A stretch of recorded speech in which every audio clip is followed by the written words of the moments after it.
Nous voulons encore rendre grâce à Dieu pour ce jour, surtout pour ses bontés envers nous, ses compassions qui ne sont pas épuisées. Et nous vous saluons tous dans le précieux nom de Jésus. Et nous croyons que vous portez tous bien. Sa grâce. Nous allons tirer notre passage de méditation de ce jour dans 1 Pierre chapitre 2, verset 9. C'est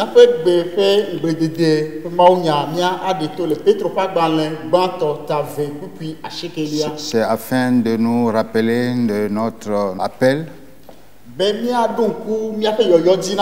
et la raison de notre appel et notre mission dans ce monde en tant qu'enfant de Dieu, en tant que peuple de Dieu.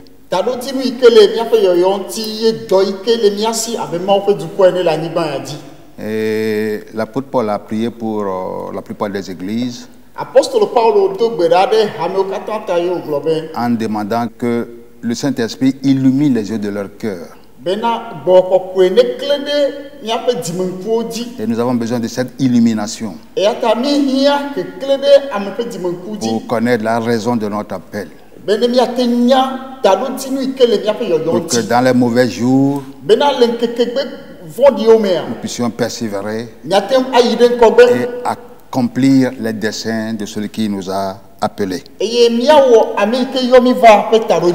1 Pierre chapitre 2, verset 9. Là, il est écrit: vous, au contraire, vous êtes une race élue, un sacerdoce royal, une nation sainte, un peuple acquis, afin que vous annonciez les vertus de celui qui vous a appelé des ténèbres à son admirable lumière.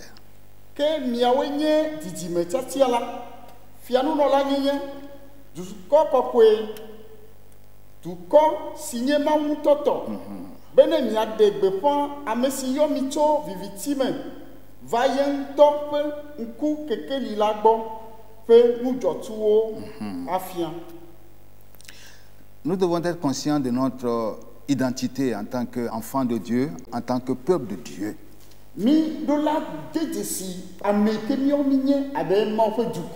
Et reconnaître ce que nous sommes devant Dieu.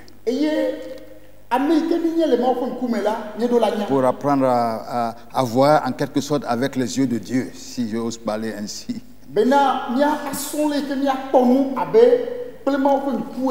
Donc, nous qui sommes nés de nouveau, nous qui sommes appelés l'Église de Jésus-Christ, nés de nouveau. La Bible dit que nous sommes pour Dieu une race élue. Une race élue. Un sacerdoce royal. Donc nous sommes appelés à des prêtres. Donc une nation sainte. Donc nous sommes pour Dieu une nation séparée des autres. Une nation sainte. Une nation que Dieu a séparée pour lui-même. Ça veut dire que nos valeurs ne sont plus les valeurs de ce monde.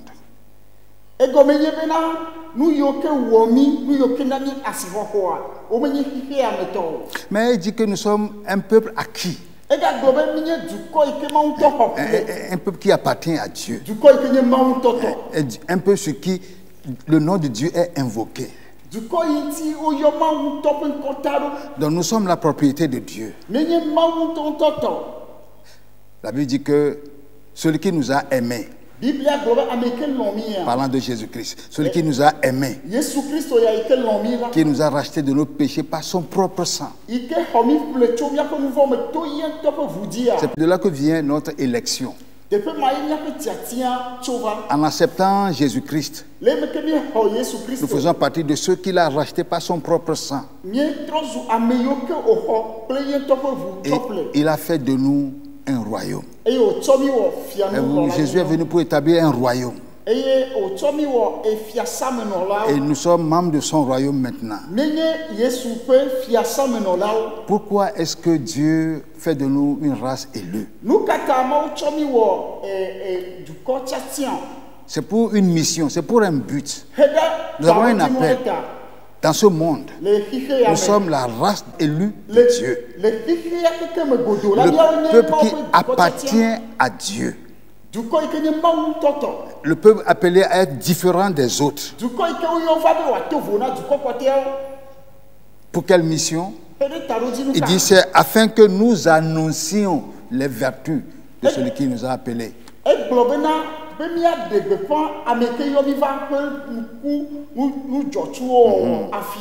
sommes appelés à proclamer en quelque sorte la bonne nouvelle. C'est pour cela que nous sommes le peuple de la bonne nouvelle. Pour continuer ce que le Seigneur Jésus avait commencé à faire pendant son ministère terrestre.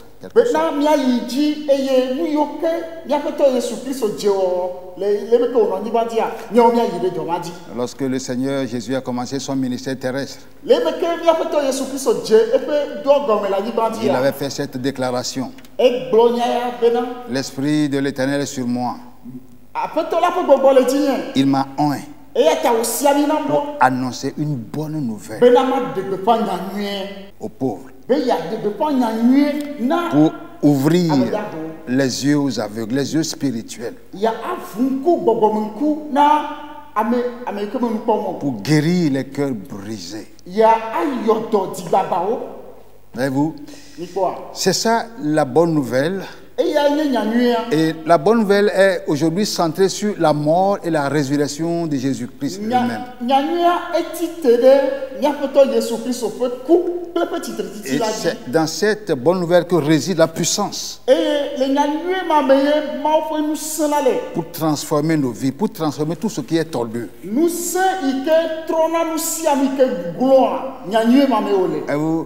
L'apôtre Paul a dit: j'ai pas honte de l'évangile. C'est la puissance de Dieu pour le salut de quiconque croit. Quiconque. Juif, non juif. Parce que c'est dans l'évangile qu'est révélée la justice de Dieu. Révélée par la foi. Pour la foi. Afin que le juste puisse vivre par la foi. Donc, Paul dit que toute la puissance de Dieu pour nous sauver de la mort éternelle, de la détresse, toute la puissance de Dieu est révélée dans l'évangile. L'évangile, c'est la bonne nouvelle. Et quand nous parlons de l'évangile, nous disons que c'est la bonne nouvelle pour nous les hommes, mais c'est l'histoire de la souffrance, de la mort de quelqu'un.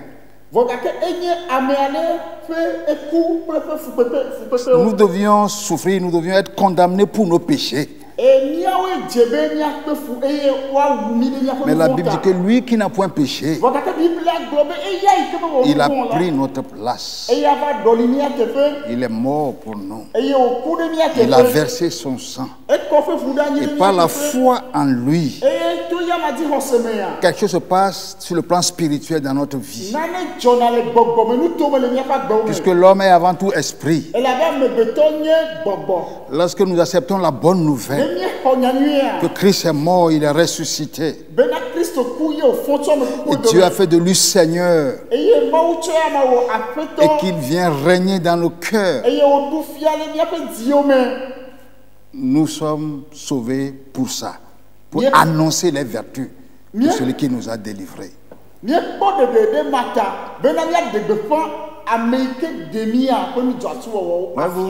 Le cœur des croyants est occupé par beaucoup de choses aujourd'hui. Et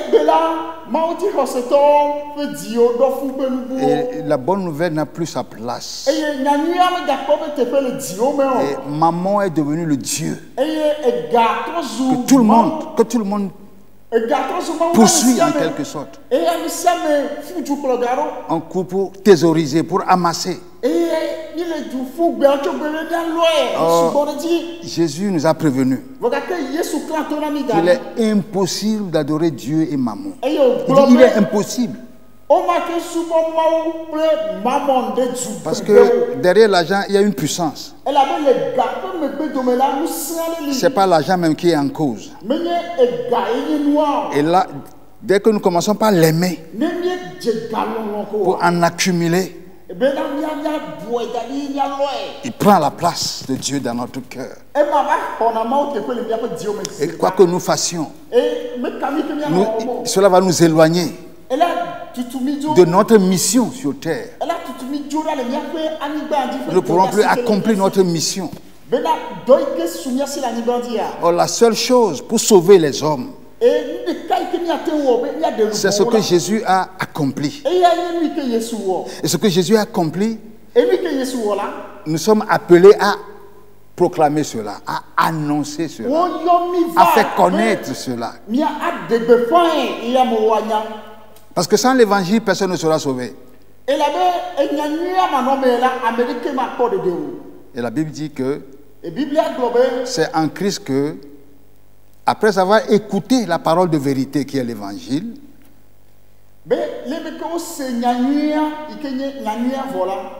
nous avons cru. Et nous sommes sauvés. Et nous sommes scellés par le Saint-Esprit. Pour que quelqu'un soit sauvé, il faut que l'évangile soit prêché. Et nous savons que nous sommes sauvés par la grâce. C'est une grâce. Le salut, c'est une grâce. La grâce vient d'abord. La grâce de Dieu, source de salut pour tous les hommes, a été déjà manifestée. C'est par la grâce que nous sommes sauvés par le moyen de la foi. Cette grâce, ça s'aide par la foi. Et la foi se manifeste toujours par l'obéissance. Et c'est l'obéissance qui nous amène à une vraie repentance. Et c'est pour cela que l'évangile est calculé pour nous redresser, pour nous transformer, pour nous transformer.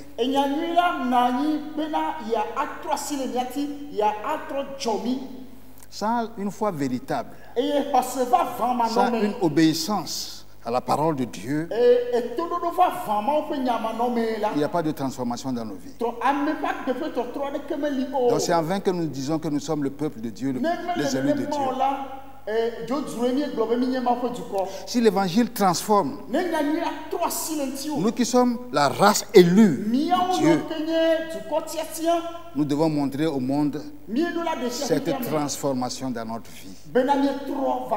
Parce que l'évangile, ce n'est pas seulement ce que nous disons, ce n'est pas seulement en parole. L'évangile, ce n'est pas simplement ce que nous prêchons, mais ce que nous vivons, Nous vivons la vérité, que nous sommes une race élue.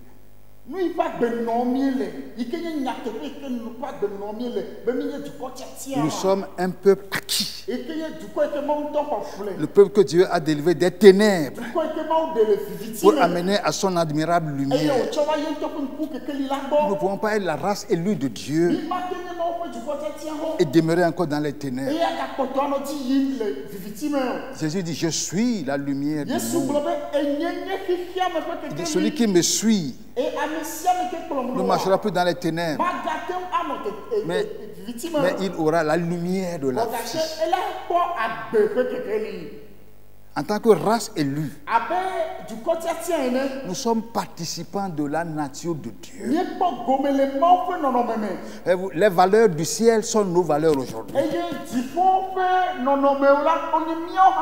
Et c'est ce que nous devons apprendre à cultiver. Parce que nous sommes pour Dieu un peuple acquis, une nation sainte. Et si nous voulons jouer notre rôle, accomplir notre mission,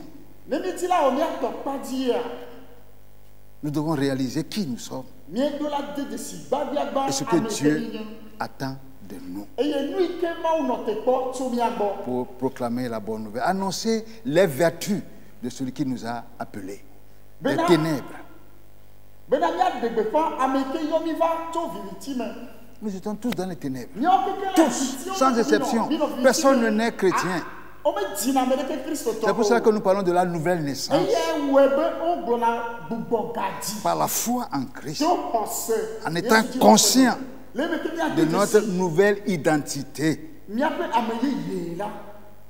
race élue. Un sacerdoce royal. Le peuple qui représente Dieu dans ce monde. Le peuple appelé à refléter la gloire de Dieu. À démontrer la présence de Dieu. Et vous, quand une maison est dans les ténèbres, ça ne sert à rien de condamner cette maison. Ça ne sert à rien. Il faut seulement apporter une lumière dans cette maison. Et c'est pour cela que nous sommes le peuple de Dieu. Pour apporter la lumière de l'évangile, qui est la puissance de Dieu pour le salut de quiconque croit.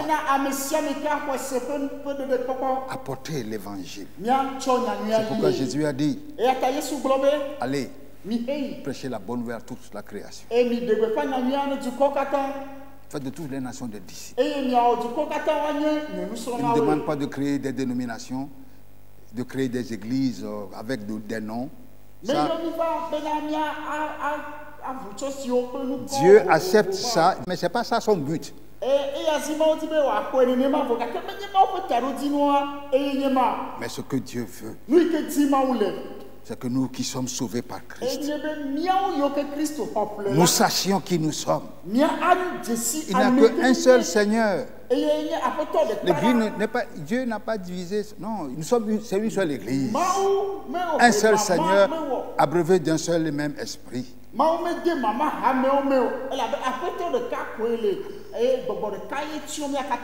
apporter la bonne nouvelle. Selon Ésaïe 52. On va lire le 7e verset simplement. Ça, c'est un privilège que Dieu nous donne. C'est ça qui fait notre joie d'être chrétien. Verset 7, Ésaïe 52. Qu'ils sont beaux sur les montagnes les pieds de celui qui apporte de bonnes nouvelles, qui publie la paix. De celui qui apporte de bonnes nouvelles, qui publie le salut. De celui qui dit à Sion: ton Dieu règne. Ton Dieu règne.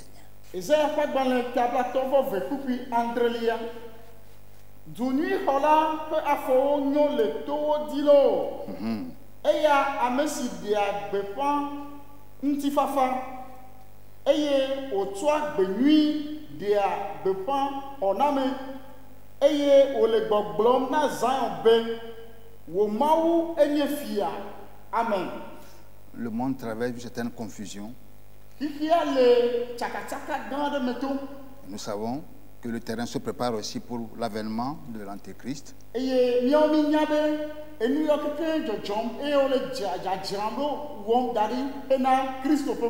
Mais le Seigneur Jésus fait une seule chose dans ce monde aujourd'hui. Il fait une seule chose dans ce monde aujourd'hui.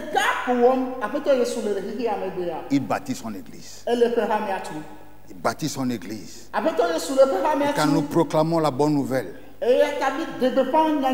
le Saint-Esprit s'en sert. Le Saint-Esprit est là pour attirer les gens, pour les transformer.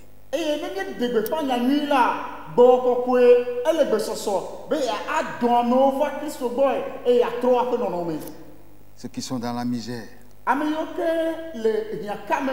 il y a une espérance. Il y a une vie. Dieu nous a donné la vie éternelle. Cette vie se trouve dans son Fils. Celui qui a le Fils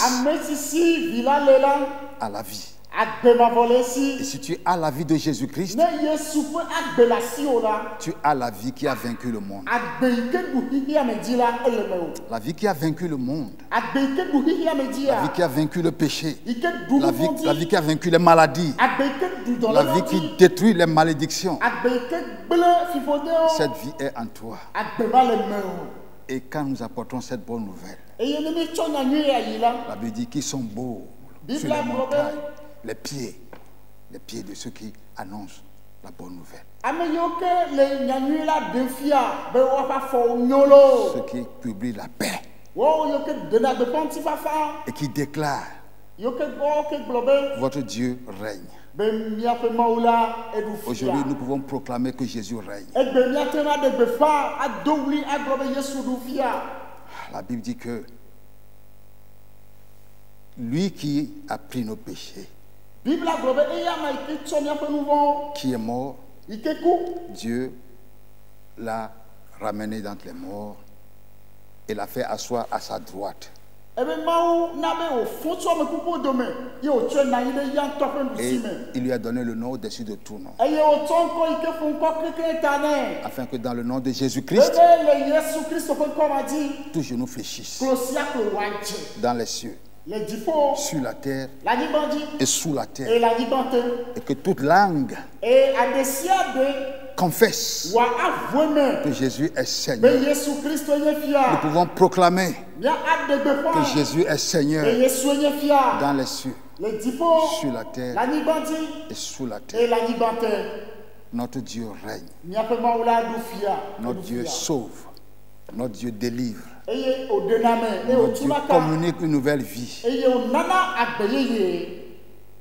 Nous sommes appelés à annoncer ses vertus.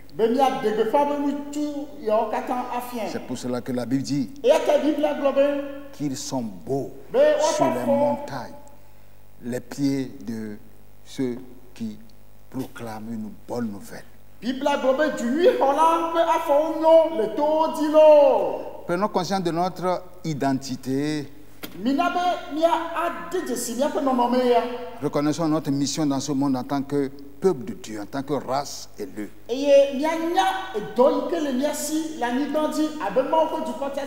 Proclamons le règne de Jésus-Christ. Pas seulement en parole, mais par notre vie. Que le Seigneur soit glorifié. Amen. Amen. Amen. Amen.